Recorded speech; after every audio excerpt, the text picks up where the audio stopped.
ये प्रमुख है भट्ट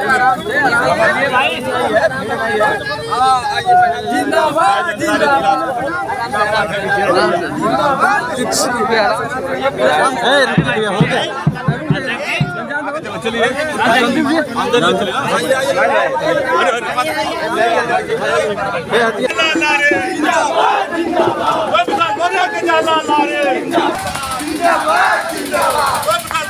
जिंदाबाद जिंदाबाद जिंदाबाद भाई प्रधान मौर्य के जाला लारी जिंदाबाद जिंदाबाद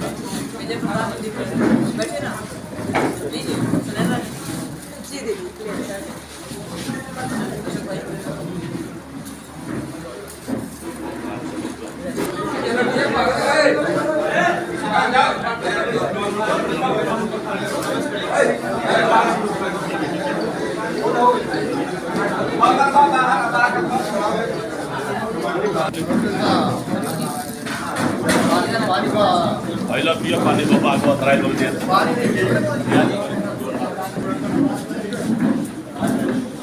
मेरा हां हां ले लिया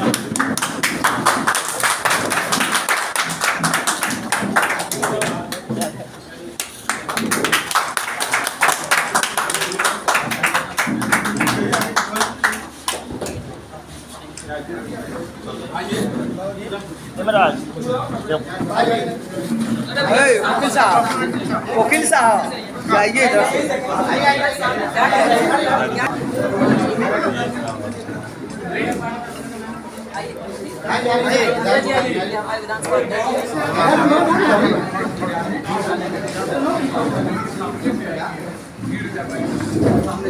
जिसमें से फोटो खिंचाना आ जाएगी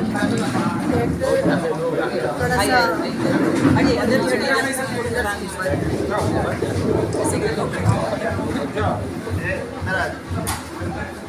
चलिए चलिए जल्दी कीजिए जल्दी कीजिए। पंकज क्या आप कुछ पूछना चाह रहे हैं? जी एक मिनट आप पूछ लीजिए। जाना है जल्दी जाना पीछे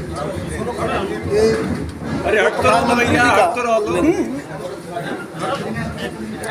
प्रधानमंत्री जी का अमृत महोत्सव और अमृत काल का जो आह्वान किया गया है घर घर तिरंगे का, उसमें समाजवादी पार्टी का क्या पक्ष है? उनका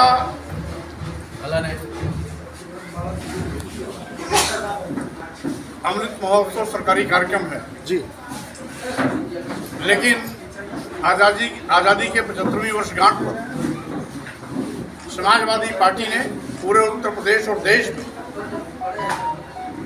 9 अगस्त से लेकर के 15 अगस्त तक घर घर तिरंगा फहराए जाने का कार्यक्रम बनाया है,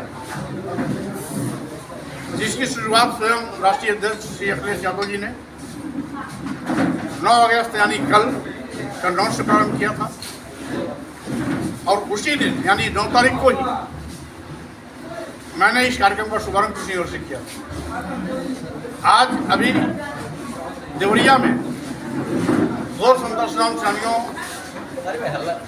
के आवास और मोहल्ले में तिरंगा फहरा करके घर घर तिरंगा लगवा करके अब मैं लार जा रहा हूँ, जहाँ पुराने समाजवादी चिंतक और समाजवादी आंदोलन के पुरोधा रहे नेता माननीय रामनेश कुशवाहा जी स्वयं स्वतंत्रता संग्राम सेनानी थे, उनके आवास लार कस्बे में पहुँच करके वहाँ भी तिरंगा फहराने जा रहा हूँ।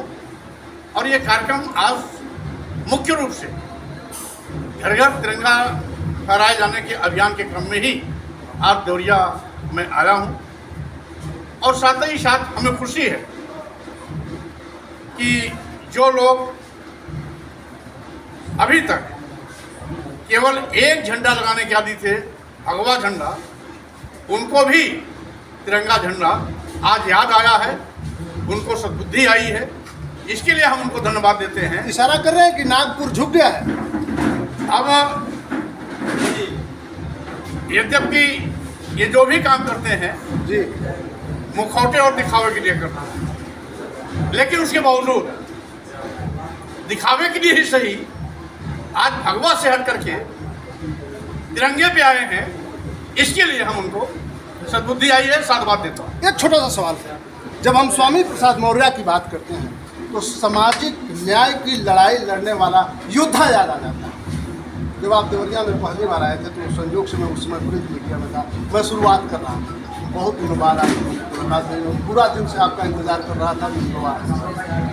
सर, राहुल गांधी का एक बड़ा बयान है। उन्होंने कहा है कि भारत में लोकतंत्र कमजोर हो रहा है, और जब राहुल गांधी का बयान है तो स्वामी प्रसाद मौर्य का बयान आना बेहद जरूरी हो जाता है, खास तौर से इस दौर में जब सुप्रीम कोर्ट कह रहा है कि ईडी का जो कार्य है वो सराहनीय है। उत्तर देखिए, कुल मिलाकर के इसमें कोई दो राय नहीं कि जब से केंद्र और प्रदेश में भाजपा सरकारें आई,